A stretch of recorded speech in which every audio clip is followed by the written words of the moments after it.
Hey everyone, we're just letting some attendees come into the room here and we'll get started in just 1 minute.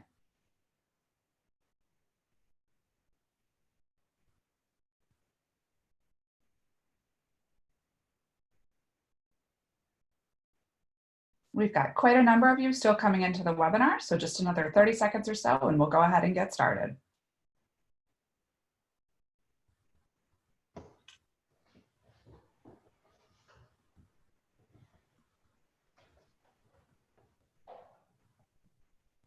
Gosh, we've got quite a few thousand of you guys coming into this webinar. I'm really excited that everybody was so interested in learning more about the CARES Act today.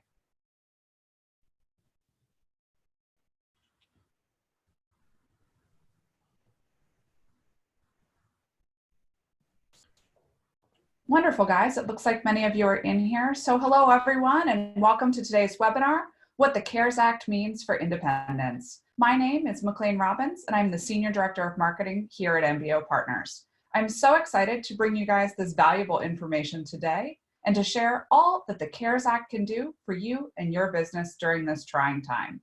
Thank you for joining us. Next slide, please. First, we'll begin with just a few housekeeping items. We'll be making the recording of this webinar available online on our website at caresforindependence.com within 24 hours, and we will also be streaming this on Facebook Live. So be sure to share this valuable information with your fellow independent professionals and small business owners. Start asking those questions using the webinar's Q&A feature, and we'll get to as many as we can at the end of the webinar. Here's a quick overview. You'll remain muted and your video will be turned off for this webinar as we have a few thousand of you in here. That's an amazing number. You're one of 41 million independent workers in the United States today. So just know that even if this time feels scary or you feel alone, you're part of an incredibly powerful group. Now, for a quick legal disclaimer that our attorneys mandate I must read in full. Nothing like a good bit of legalese to get us started. This information provided here does not constitute legal, tax, or financial advice.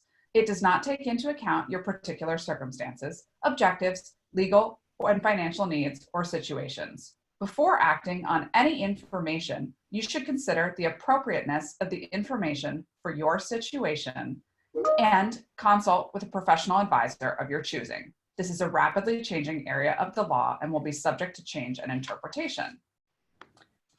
I know many of you are already familiar with the work MBO Partners has been doing, and lots of you know Jean, our founder, wave Jean, and Miles, our CEO, give a wave, Miles, personally. But for those of you who do not know MBO as well, here's a little background. At MBO Partners, our mission is to make it easier for enterprise organizations and top independent professionals to work together. For more than 20 years, we've been leading the charge to keep the independent economy moving forward, building an authentic, dual-sided ecosystem comprising many of the world's most prominent companies and in-demand professionals. MBO has always been committed to advancing the next way of working, and we are far from done. We'll continue to drive change on the ground, delivering innovative solutions that enable both organizations and talent to thrive in a constantly evolving workplace. Before we kick off this webinar, I want to point out caresforindependence.com, our brand new destination that offers a lot of great information that we'll be sharing today in an easy to digestible and shareable format. I'd like to give a shout out to our team members who helped work through the weekend early this week to make the site available after the CARES Act was passed late Friday night. In the coming days and weeks, we'll be adding new calculators and functionality to the site to help you determine if you qualify for specific benefit programs, and we'll update the site as new information becomes available. I encourage each of you to sign up on the website to receive new information directly into your inbox. There's a handy dandy subscribe link right there on the homepage. Now, on to the good stuff. I'm honored to introduce all of you to Miles Everson, the CEO of MBO Partners, who joined us in 2019. Most recently, he served as the Global Advisory and Consulting CEO for PricewaterhouseCoopers, better known as PwC, leading the company's Asia Pacific Americas Advisory and Consulting practice. He had a rich history of nearly 3 decades with PwC, beginning in the firm's assurance practice before moving on to many different leadership roles within the company. He has worked with many of the world's largest and most prominent organizations, specializing in executive management. He's a sought-after public speaker and contributor and has been a case study from Harvard Business School. He's a certified public accountant, member of the American Institute of Certified Public Accountants and the Minnesota Society of Certified Public Accountants. He graduated from St. Cloud University with a BS in accounting. To make a long story short, I can't think of a better person to help bring this CARES Act information to you today. Welcome, Miles. Please take it away. Great, thanks, McLean, and good day, everyone. I really feel blessed to be here with you today so we can have a really rich dialogue about how we can help you and, frankly, your families as we as a society go through what is certainly a very challenging time for us. We're going to get into the discussion in just a minute, but I think it's fair to say that COVID-19 has created a significant amount of uncertainty for people. And, you know, when you're faced with uncertainty, one of the first things is fear can set in. And for a lot of people, fear can mean fear everything and run. But, you know, I'll say those that really thrive view it a bit differently. And that's why we're here with you today, is to help independents, instead of run from fear, face everything and rise up. We're here to help you do that. We've been committed to that for decades. And we certainly think today will go a long way to help you figure out how do you get your arms around what this largest relief program in US history is. And navigating the relief can be quite complicated. And I say that because the way the government does these stimulus programs is they tend to think of them as what gets administered by what agency. And so there's multiple opportunities to get relief that come from different agencies. And what we've done at MBO, and I got to really, you know, thank our team for doing this, is we said, let's just put ourselves in the seat of the independent. What does it look like to me when I look at that 800-page bill and try to figure out what the benefits can be? So what you're going to see today is what's available and how you can access it. So let's just set the stage for the next hour. We're going to get right into a discussion about the environment, excuse me, about the CARES Act and how you can actually get money. And then Jean's going to walk us through some very detailed specifics of the bill and put context of where do you go to get the money, what's the bill saying, what's a grant, what's a loan, et cetera. And we're doing this because, you know, MBO's heritage started with, it's my business office. And our purpose here in life is to give people the control to do the work they love the way they want. And independence, you know, is where we live and really take a true caring for it. So I can think of nobody better than the founder of MBO to help us walk through this. So I'm happy to welcome Jean into this discussion. And Jean, you want to pick up and share some introductory comments, and let's get right into the act. And then after that, we're going to give you just a few minutes on our view of what's happening in the larger society around us to set the stage for how we continue to rise up in the face of uncertainty. So Jean, over to you.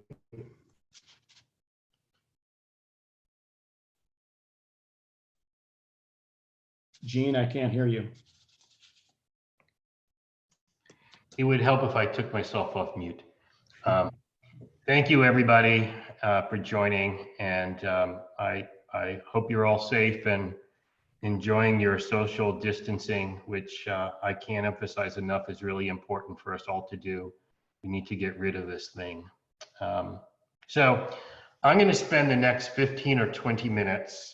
And Miles, please jump in if I miss a gap, or you could ask a conversational question. But I'm going to spend the next 15 to 20 minutes kind of walking you through what we think are the critical pieces of this 880-page law that are important for the people we care most about, which are these great people in the independent workforce. And first, I'm just going to explain, make sure we know who we're talking about here when we talk about independence. As many of you may know, MBO Partners has, for the last 9 years, and actually this coming year will be the 10th year, we've had consistent research by an independent research firm to study the independent workforce in America. We were the first ones to come out with this report. There's been lots of others. And our definition of an independent is people that choose to be independent. They are doing it on a regular basis, some part-time, some full-time. And they could have an LLC, they could be a 1099, they could be a small corporation, they could be a temporary worker. These are people that have taken their career into their hands and have built their own jobs. And there's nothing more admirable to anybody than to be able to take care of yourself. And so based on that research, we've got 41 million people in America that are doing this work. And over the next few years, this number is expected to double. And I believe with this current event and people working remote and companies needing to get access to more and more talent as needed, things will actually accelerate this movement in independent work. So these independents are across all ages. They actually are, on average, are earning about 15% more when they're doing this type of work than their counterpart that's full-time. And on average, it's about $68,000 a year. The fastest growing segment of this workforce really are the people that are over $100,000 a year. And it really breaks out that 41 million into a group that's doing this part-time and a group that are doing this full-time. So the full-time independents are about 15 million. And we could go to the next slide, please. To set the stage here, we're talking about a workforce that's approximately 6 to 7% of the American workforce today, accounting for $1.3 trillion of our economy, which is about the size of the economy of Spain. So this is a pretty important segment of the workforce, and I'm really happy to see for the first time our federal government has actually recognized this as a significant part of our workforce and has created policy in this new CARES Act that's actually taking care of our independence. So now that we know who we're talking about here, let's get into this bill, this 880-page CARES Act. And what I'm going to walk through is I'm going to spend time on the areas that we think are most important for independence. And you know, even though I'm going to go into some level of detail, I'm not going to get down to the street level, but I'll be about 2,000 feet above. And there's still many parts of this bill that are nuanced. There's many parts of this bill that regulations haven't been put out yet. But I could tell you that our government wants to get cash in your hands as soon as possible. And one thing I want you to take away from this is after this event, after this webinar, please go and get your money. So let's get to the next, let's get to it. So there's eight sections I'm going to walk through quickly. 4 of them are for your business as an independent contractor, sole proprietor, small corporation. The 4 of them on the left here, which is deferring employer side tax, refunds of net operating loss carrybacks, actual cash grants, and payroll loans, as Miles mentioned.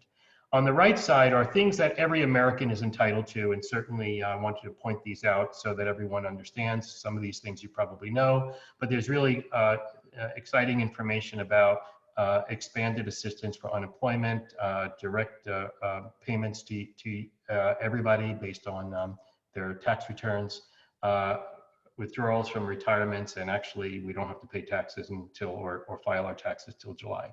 So let's start with what's important for your business. And Mike, jump in. Yeah. I just chime in for 1 second. I just want to encourage folks, because of the myriad of options here, we're getting some questions about specific things, but I would really encourage you to stay and listen through the whole component of this webcast because of the number of benefits that are here.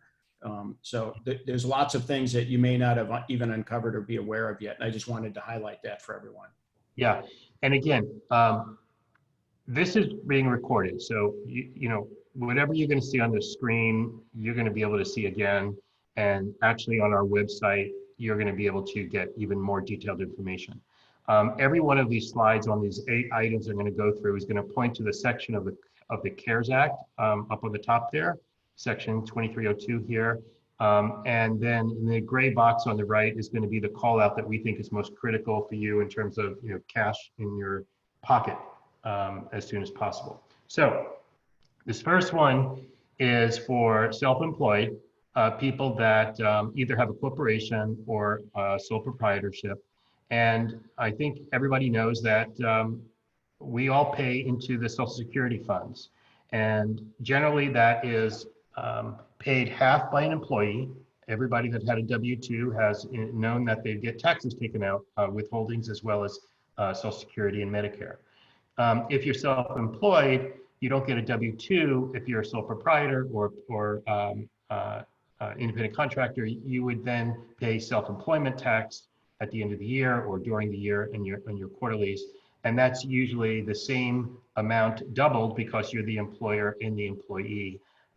So what this CARES Act has done is said, okay, we're going to allow all employers and self-employed to defer half of the Social Security tax that the employer normally pays. So if you're a corporation, you could deduct that 6.2% of wages that you either pay yourself and your employees and defer that. I'll tell you when you have to pay it back in a second.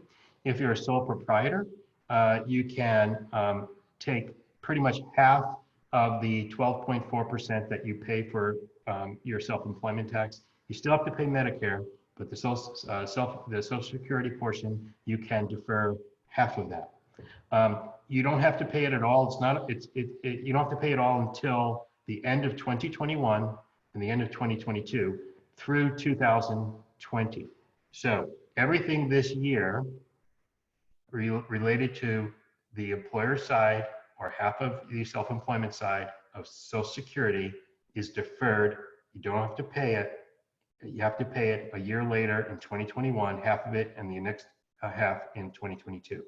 So that's cash that you don't have to lay out for taxes. It'll impact your quarterly taxes if you're quarterly. So that's a big one. Go to the next one. The next one is the net operating loss carrybacks, which in 2017 on the big tax act, that was taken away. Now it's being put back at least for 2020. And this means that any losses in your business or in your personal pass-through, any losses in 2020, in 2019, in 2018 can be carried back to 5 previous years. So any taxes you paid in those years, you get a refund, and you can go apply for that refund now.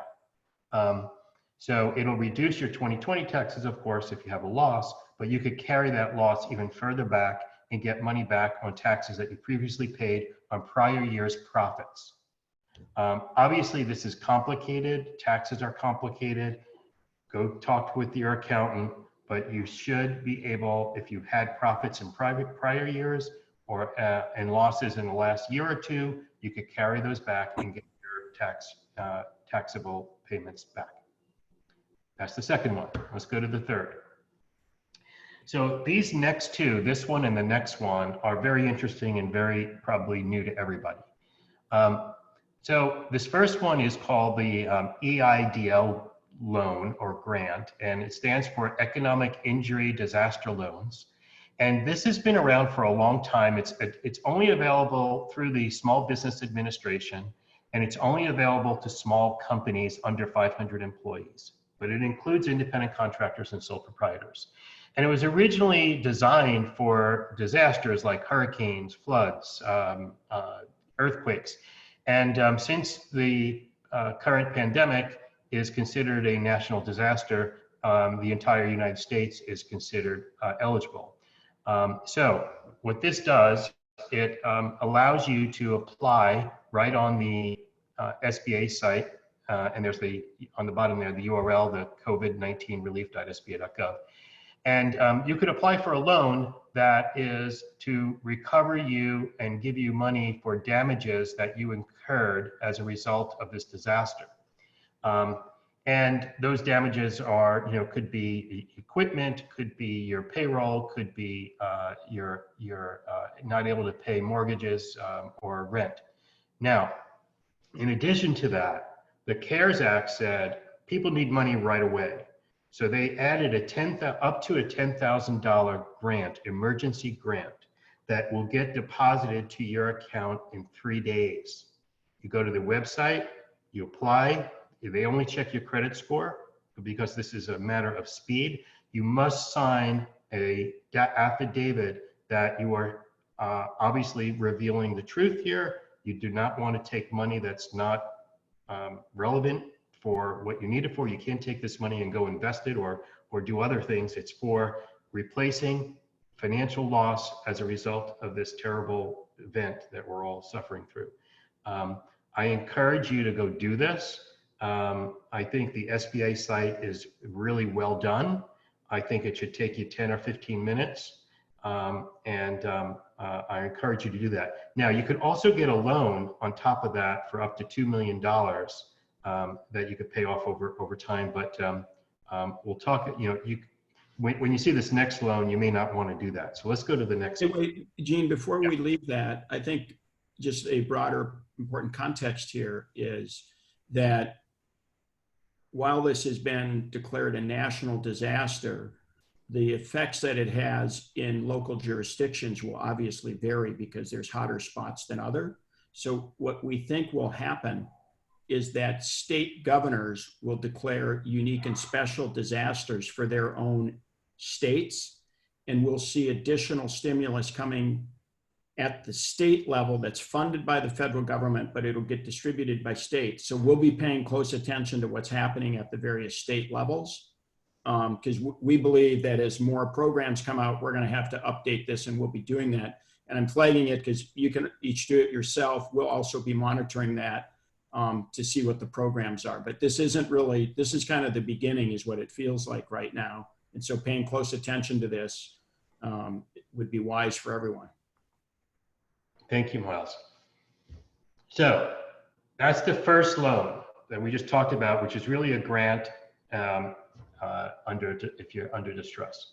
This next loan is called the Paycheck Protection Program, which is brand new. It's also administered through the SBA, but you must go to a bank. You don't go to the SBA to get this one. You go to the bank. You go to your bank who's a member of the SBA lending community. And you could take a loan that is at 4% interest. You'd have 6 years to pay it back, or actually for longer if depending on your situation.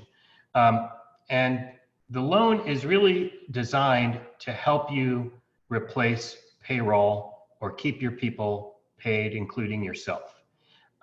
And the way it works is it'll go back to last year. The way you calculate the amount of the loan, you look at last year's average payroll cost per month.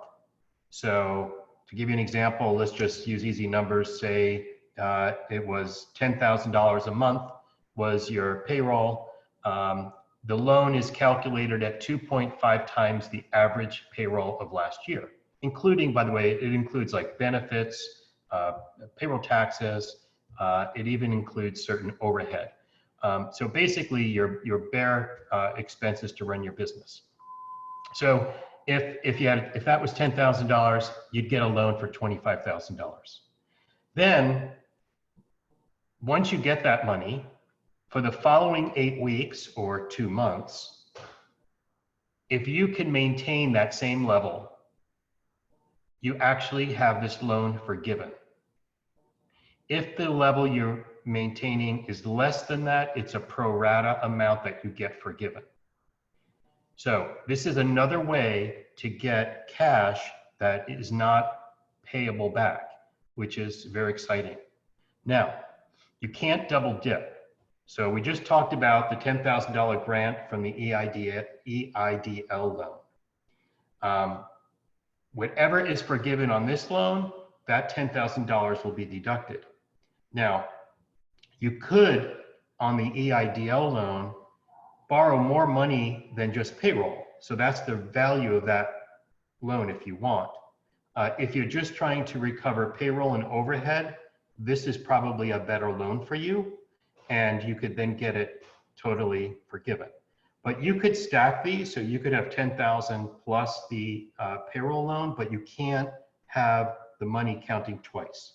So be careful about that. You're going to sign all kinds of certifications about, this is subject to perjury. There's a lot of trust here. And, one of the things I just want to comment on,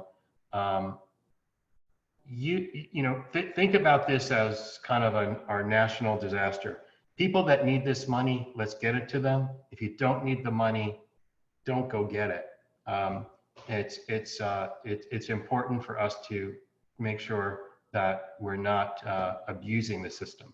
And there's a lot of features of a lot of these things in this CARES Act bill that's really based on get the money out quick and get rid of bureaucracy. But it's going to, require people to do the right thing. So let's go to the next one. Gene, a couple questions here that have come in that I'm watching. One is there's a question that says, if I'm an independent contractor, can I qualify for payroll because I'm self-employed? Does that count?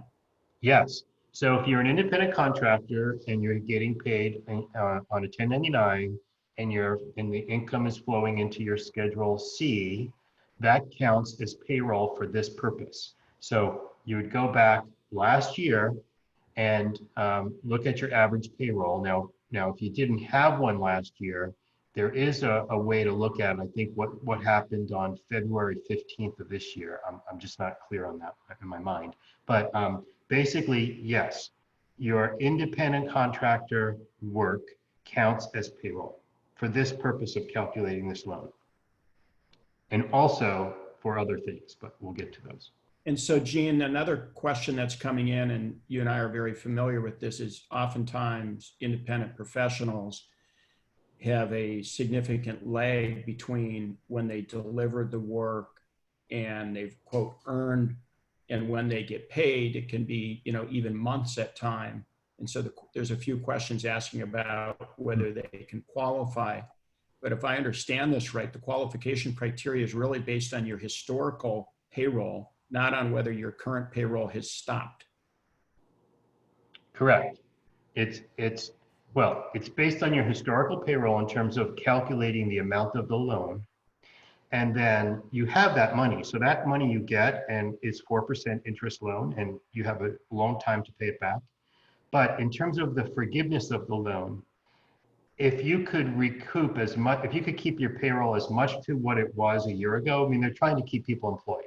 So, and keep people working. If you can keep it maintained at that for 8 weeks, you don't have to pay the money back. If it's, say, 3/4 of what it was a year ago, you get 3/4 of it removed, and you only got to pay back 25%. So, so it, it's still a very good thing. But of course, people are probably challenged to try to keep payroll the same as it was last year. But that's the goal of this program. Correct. And then another question, and we can move on, but if someone hasn't filed their 2019 tax return, they use the amounts from their 2018 return, correct? Well, that's for the, we're going to get to that in a while. That's for calculating the rebate that everybody's going to get, which I'm going to get to in a little while. Yeah, we'll wait. This is for your actual payroll on an average basis. Now, could you use your AGI to calculate that? I don't think so. I think you got to use your actual payroll. That's a good question. Yeah. Okay, great. All right. So those are the 4 things that we just went through for your business, right? So deferring your Social Security tax, employer side, carrying back your losses to get refunds, the emergency grant for $10,000, and the payroll protection program. So those are the 4 things that you should work on for your business right away. The next is, if you're unfortunate with, there's millions and millions of people that are going on unemployment. I just recently saw a prediction of a crazy number of 47 million people going to be unemployed in the second quarter. So if you're one of them, there's enhanced unemployment benefits, which we'll get to. So let's get to the next slide. So for the first time, there's this new unemployment program called Pandemic Unemployment Assistance. And for the first time, it adds self-employed and gig workers to this to be able to claim unemployment, which is unprecedented to have that added. It also removes any waiting period. So again, you could get benefits immediately. You're eligible immediately to start accruing benefits. And then by the way, the way unemployment is administered, it's administered at the state level. You have to go to your state. You got to go, and each state has their own sets of rules. Each state has their own amounts that they determine to be your benefit. It's usually about 50% of your weekly wage with a cap, and the cap is around $400. Some states it's more, some states it's less, and that's what the state unemployment benefits are. In addition to that, the federal government, the Treasury Department, is adding $600 on top of that for 4 months. So that would be about $1,000 a week, effective immediately if you need to go get unemployment. In addition to that, unemployment traditionally lasted for 6 months. They've extended that to 9 months. So this unemployment benefit will go on for the entire 2020 for self-employed or obviously traditional workers as well. The other thing they added, which is this last bullet, which is quite interesting, is what happens if you're partially unemployed, or you have 3 projects and you lost 2 of them, or you're a gig worker and you don't have as much work as you had in the past. There's a rule here to adjust for that and give you compensation to bring you back to some number. And I will tell you that I don't know how the states are going to figure this out, but they're working on it. Be patient with the states. This is overwhelming for them in terms of volume. They've never had so many people claiming unemployment. And now they got to figure out how to do it for gig workers. They got to figure out how to do it for partial labor. They got to add the $600. They got to do it immediately. So I think this is probably going to be the most difficult area, but it's one of the most important areas to get money out to our citizens that need it. Go to your website for the state to go get it. And then finally, let's talk about the benefits that everybody will get, whether you're unemployed or whether you're a business. And you've likely seen this before. So the first one is, it's basically a direct deposit. It's a recovery rebate. This is cash coming from the sky. The IRS is going to send checks to you or directly deposit based on your tax return. And Miles, this is where, if you did not file your 2019 return, they will use your 2018 return for the information they need to compute the amount of money you're going to get back. And this is happening now. I think everybody should be getting their checks like in the next week. The way it works is, for anybody that had adjusted gross income on their tax return, on their federal 1040 tax return, of $75,000 or less, if they're single filers, they'll get $1,200. If they're married and filing joint, it's double that. So they'll get $2,400 as long as the total adjusted income is under $150. It phases out as you make more money. They don't want to give money to people that don't need it. So for an individual, it phases out up to $99,000 on a pro rata basis. If you're married and filing joint, it phases out at $198,000, which is similar to the 99 times 2. There's also, if you're head of household, it's 112 and phases out at 146. So in addition to that, you get $500 per child. So a family of 4, that's under $75,000 each, or $150,000 with 2 children, will get, approximately $3,000. Well, actually, more than that, $3,400. So now the way that's working is based on your tax return of 2018 or 19, and if you have both W-2 income and pass-through income, so if you're doing some gig work and some full-time work, you put that together. It still goes on your adjusted gross income, so that's how they will calculate that. And there's a little bit of it's not clear as to how that phase out exactly works. I believe it phases out completely once you get over that threshold. So that's the direct cash to your bank. And we go to the next one. This is quite interesting too. This is where everybody's got, who has got a retirement account, whether it's an IRA or 401k.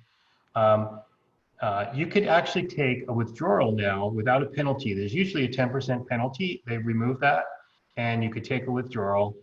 You have 6 years to pay it back. You do have to, I'm sorry, you don't have 6 years to pay it back. You have 3 years to pay tax on it. And that you could only take out as a withdrawal if you have some severe situation, such as you've been subject to an infection of this COVID-19 or dependent, or you have severe adverse financial consequences as a result of it. Then you could take it out without penalty and you pay tax over the next 3 years. If you don't have those severe issues and you just want to take the money out, you can now do that with a loan from, it's increased from 50,000 to 100,000, and you can repay that over 6 years. And any current loan you might have with your retirement account is deferred. You don't, the employers are no longer having to take that money back from you. So this is another $100,000 that you could remove, that you could take for yourself from your retirement plan. So that's pretty valuable. Next, and this final one is your federal income tax. As everybody knows, you don't have to submit your tax return until July 15th, 2015. And obviously, if you think you're going to get a refund, go file it now and get your money. If you think you're going to pay, wait till the 15th. You still do need to make your quarterly tax payments as a self-employed by June 15th. So those are the 4 things for the individual: the unemployment, the retirement withdrawals, and your tax refunds that you're getting, the rebates, and then the deferral of your tax return. So that's it. Thanks for listening. I think I did it in the amount of time I was supposed to. There's tons of questions coming in. Obviously we're not going to be able to get to all of them. We'll stay on longer for a little bit if people want to. But Miles, I'm going to hand it back to you, and maybe you could wrap this up, and then we get to questions. That sounds great. So Gene will take a look at some of the questions. Why I spend just a couple minutes talking about why a modern business model is needed to respond to events like COVID-19. For some time, I've been looking and studying about, what are the real forces affecting the world and what kind of business models are the ones that thrive. And so I refer to it as a modern business model, but there's 4 forces. And look, folks, people can classify things in a number of different ways, but there's 4 things that we believe are happening in the world that you'll see by the time I get done really bode well for the independent contractor and independent professionals. But so the first of those is that the rate of change is accelerating. I understand that most people would say, I know that, but the significance of the rate of change accelerating is that you end up with innovations converging more frequently. So AI is invented in 1959 and doesn't really start getting any traction till the mid-90s in very limited areas. But today, because of network capacities, because of data capabilities, data storage, mobility capabilities, AI affects everybody's life. So it's the convergence of technological innovations that is so significant. And then what happens with that, because of that, when there are innovations that converge that have societal impact, you effectively end up with deflation. So progress is deflationary. And this is one, when you get your mind wrapped around it, it becomes obvious. At first, it's not so obvious, but we all have smartphones today and can buy them for under $1,000. And only 40 years ago, it was billions of dollars to get less computing power. In 2000, it was 100 million to decode the genome. Today, you can get it decoded for $1,000, and that's only 20 years later. 5G is now coming through. I think this pandemic is going to highlight, with 5G and convergence again of the other technologies, it's going to start to have downward deflationary pressure on a lot of activities and business services that can be done at distance as opposed to in concentrated environments. And then the third item here is the power of knowledge flows, and it's really knowledge flows versus knowledge stocks. In the industrial era, knowledge stocks was the model, which is you found a knowledge stock, something that was proprietary, you protected it, and you traded it in binary single transactions to make money.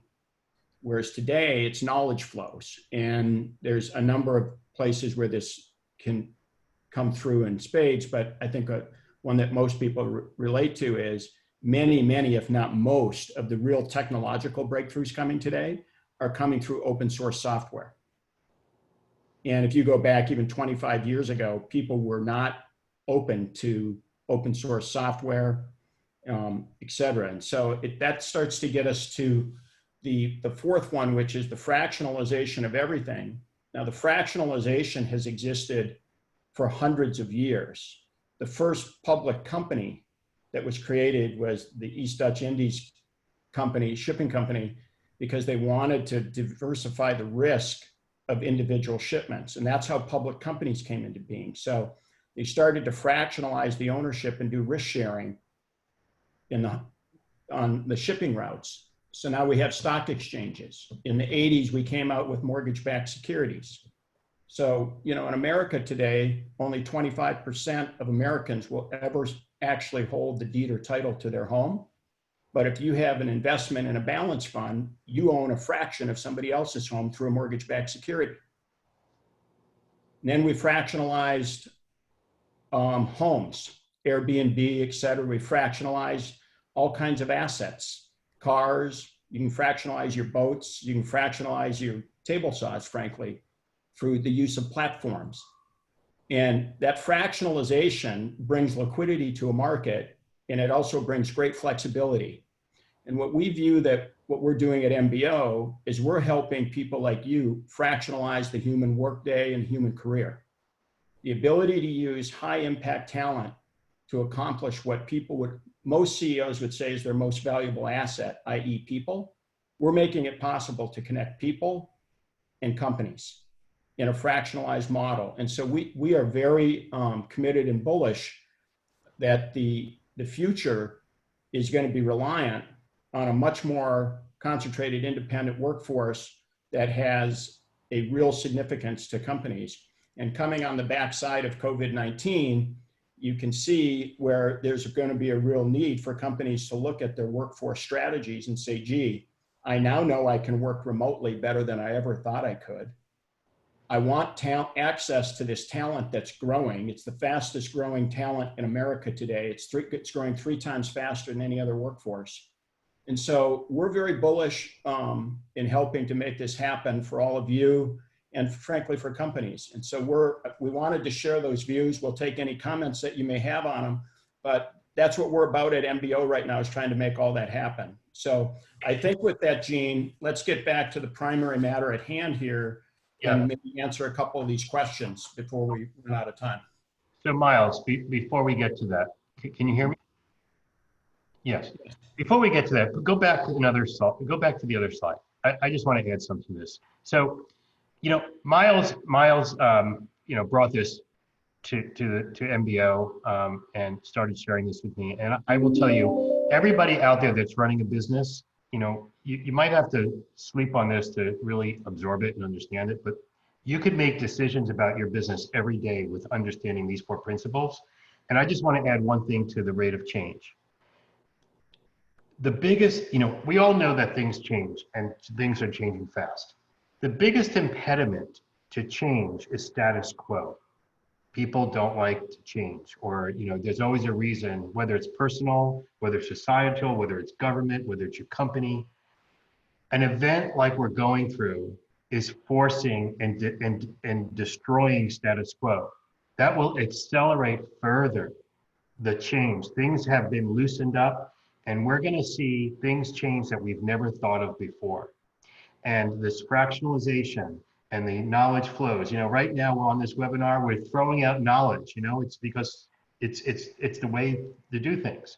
And deflationary. People are going to be not needing rent as much and not needing space. I mean, the world is changing faster than we could even think about. So anyway, I just wanted to point that out, that for people on this call that are running a business, think about these four trends and theories, and I will tell you that it helps you run your business. So with that, let's get into questions. And McLean, Miles, whatever, there's thousands. Hi guys. We have a ton of questions coming in, and one of the most common questions that we're getting right now is, will we be posting this? Yes, absolutely, on caresforindependence.com within 24 hours of the webinar. We know we've already answered over 100 questions here, and we see that we have almost 300 unanswered questions. So we're going to do our best to churn through a number of these and synthesize them as we can. By all means, if you are an existing MBO client, please feel free to reach out to your client care contact.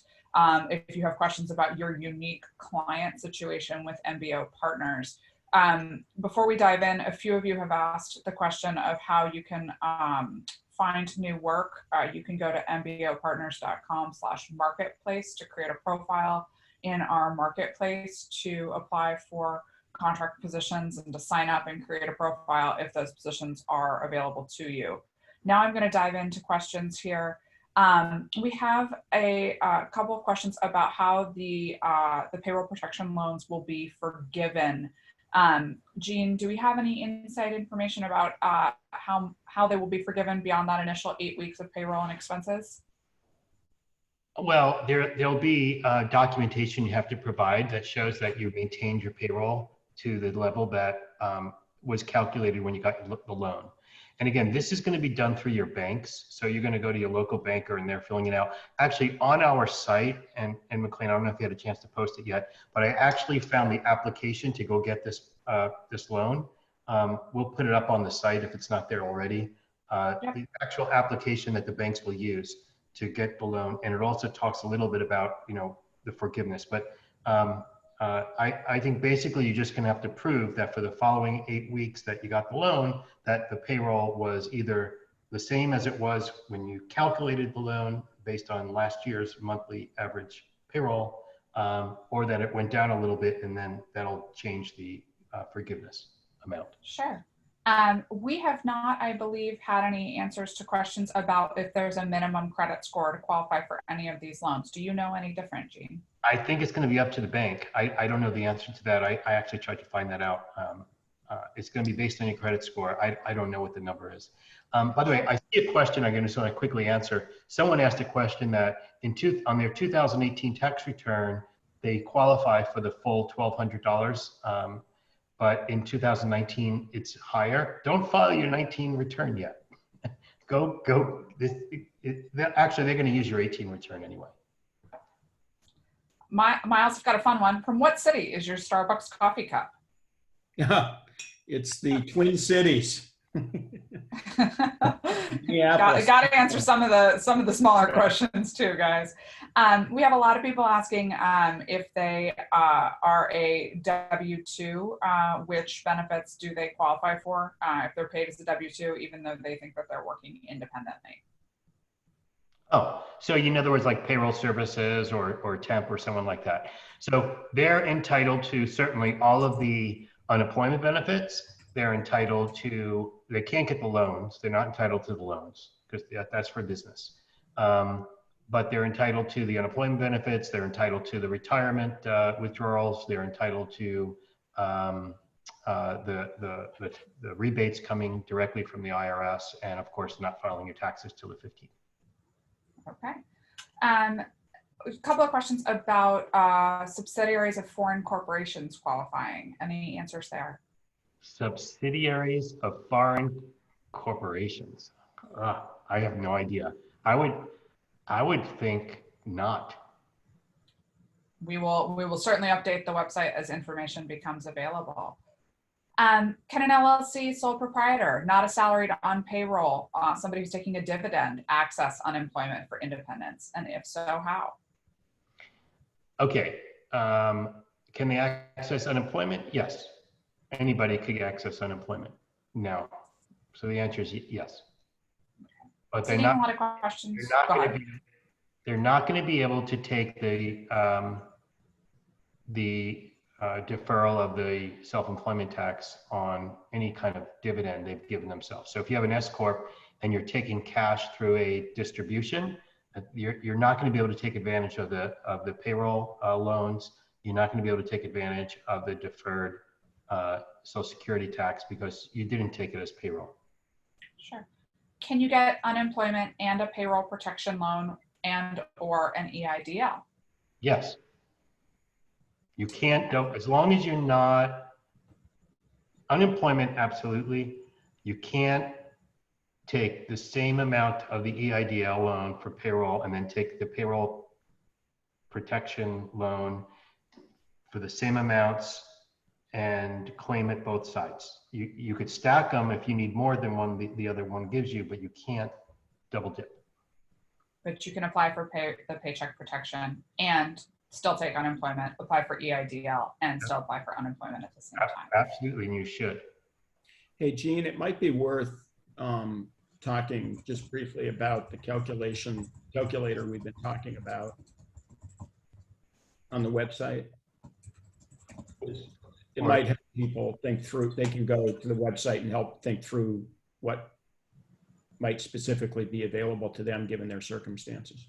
Yeah, so I know we're building that. I mean, McLean, you may have the answer better.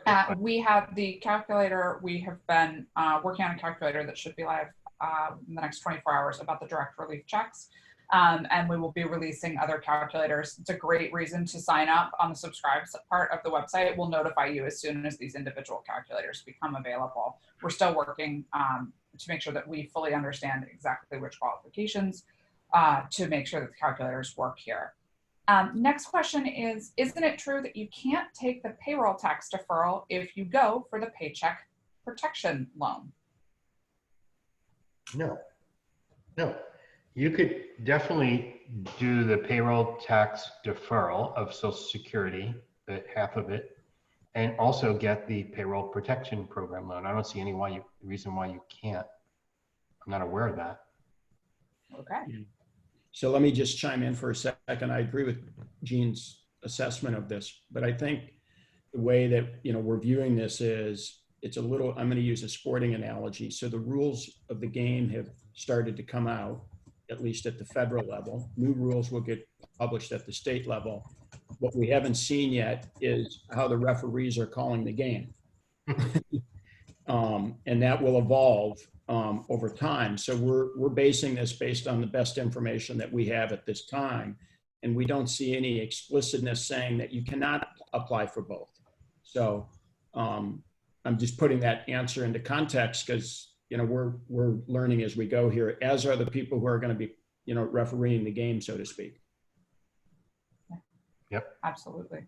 A few people say they've just launched their consulting business this year.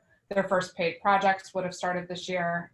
Can they take some of these paycheck protection loans even though they didn't have any income last year or they had limited income last year?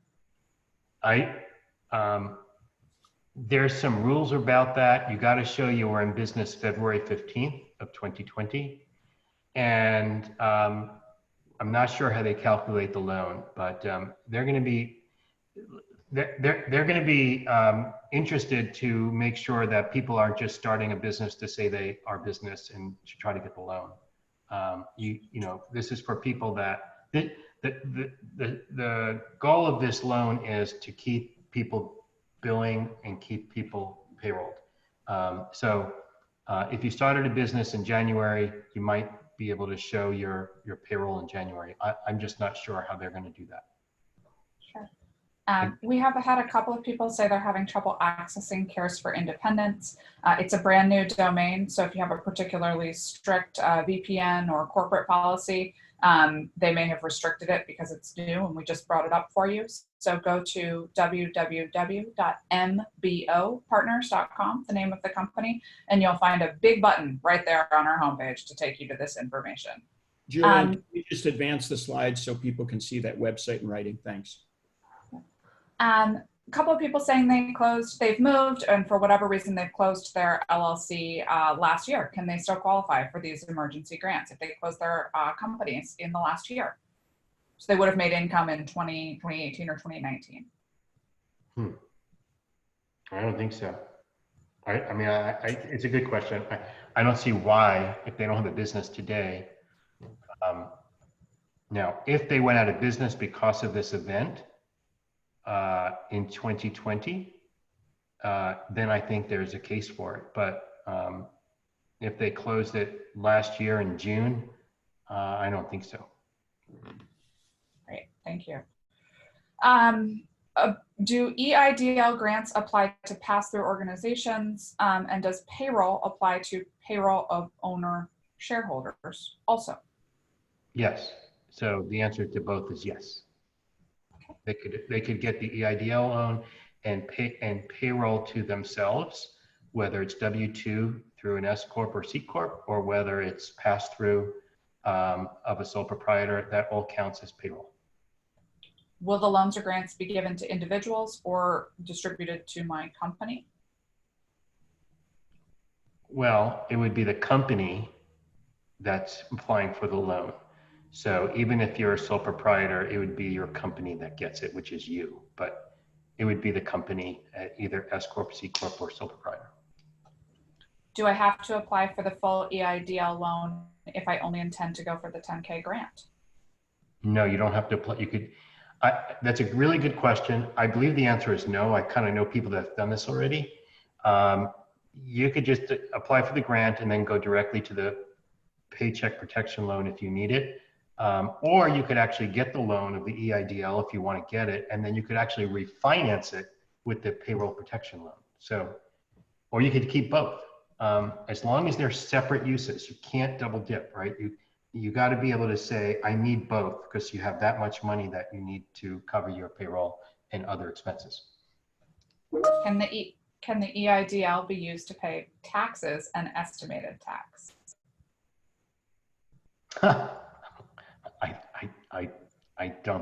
I don't think so. What is payroll for a sole proprietor? This is firing squad questions time. Yeah, that's okay. Payroll for sole proprietor is whatever is on your Schedule C that you report. It's your income. It's not your gross, it's your income. Does average payroll cost include 1099 contractors? Does average pay? Yes, it does. If you're paying an independent contractor as part of your payroll, yes. Hey, McLean, one of the questions I've seen a number of times is about this $10,000 grant under the EIDL. Yes. I guess the one thing that would be helpful, at least from my perspective, is the cap. They've indicated in the act that there's a cap on this. I believe it's a $10 billion cap, right? For the total amount. They've allocated 10 billion. 10 million. So somebody was asking if it's available to everyone, and all I'm saying is. Okay. There's two things. One is an individual loan is up to 10 million, but the federal government put a $10 billion appropriation aside for this. So yeah, it'll run out. You're right, Miles. Right. Go get it. As soon as you're done with this, go to the SBA.gov site if you need it and go get it. We have a number of, let's see here, we're trying to sort through and make sure that we answer some of these most common questions here. If your child is 17, are you going to get direct payroll relief for them? I believe it is 17 and under. So yes, you should get it if they are 17, but 17 and under. Yes, 17. one person C corporation, can I use the $10,000 to cover the difference in PPL for payroll tax on one person? Of course, one person, oh my goodness. So if you're a C Corp and you're paying yourself as a W-2, that is your payroll, and you still can get the EIDL, yes, and then you still could go for the payroll protection as long as the numbers work out that you're not taking more money than you need. My work requires me to travel, which I cannot do so now that my income is reduced. Can I apply for the grant? I'm sorry, say that again. If my work requires me to travel, and now obviously I cannot, and thus my income has been reduced, can I still apply for the grant? Answer, yes. Yes, that's actually a reason to apply for the grant. Do you have to have a business bank account to access the funds? The answer to that one is no. You just have to be able to put in a bank account. Yep. Any chance MBO Advantage can help answer more specific questions? Can we talk a little bit about what MBO Advantage is? That is a real question. You want to answer that one? Yeah, sure. MBO Advantage is our premier membership program to help independents maximize the value of their expertise. It's geared towards independents who already have a pretty robust project stream and would like some additional guidance and support services. You can go to mbopartners.com/MBO-advantage to learn more and apply and see if it's the right fit for your unique situation. If you are already a member of MBO Advantage, we encourage you to reach out to your direct advisor to discuss this and join our info session specifically for MBO Advantage members later today. Yeah. Any other questions in here, Miles, that you'd like us to answer? I know we're just a few minutes over. Yeah, I don't see any to jump out. We're going to go through these questions, folks, and get a sense as to, where there's consistency. Some of these are very specific. Some of them we've answered. So, we can, on our website, we've got a lot of the answers in much, much more detail on what these bills say, what the bill says, and the sections of the bill. And these slides will be there as well, so you can access them. And we're going to continue to refresh and update our understanding. There are some questions here about, unemployment access and stuff. At this point, you can't answer that generally because the unemployment benefits are distributed at the state level, as Jean said. So some states don't have it up yet for independents. I can tell you that we're working hard to try to see if we can help them streamline getting access to independents. But again, that's 50 states with multiple agencies. So it's a bit of a plate of spaghetti in terms of getting it all pulled together. Hey, McLean, I see there's someone trying to get a question answered on Social Security. They're getting a Social Security check. I believe the Social Security check will apply towards your adjusted gross income, and then everything else should flow. So I don't see any reason why, if you're getting a Social Security check, it should impact other than it would add to your adjusted gross income. I see someone, I don't know how many questions we have here, but I just keep to see the screen like. Yeah, we have we've answered well over 100. We still have a number of open questions. To be mindful of everybody's time, we'll go ahead and end the webinar now. As a reminder, on caresforindependence.com, we'll make the full scope of this webinar available, as well as on Facebook Live, facebook.com/MBO Partners. You'll be able to view the recording of the webinar, and we'll do our best to add the common questions to the website as well. Please reach out to your individual client care contact if you are working with MBO Partners actively now. Thank you so much for your time today. Stay healthy, and stay well. Thanks, everyone. Bye, guys. Be safe.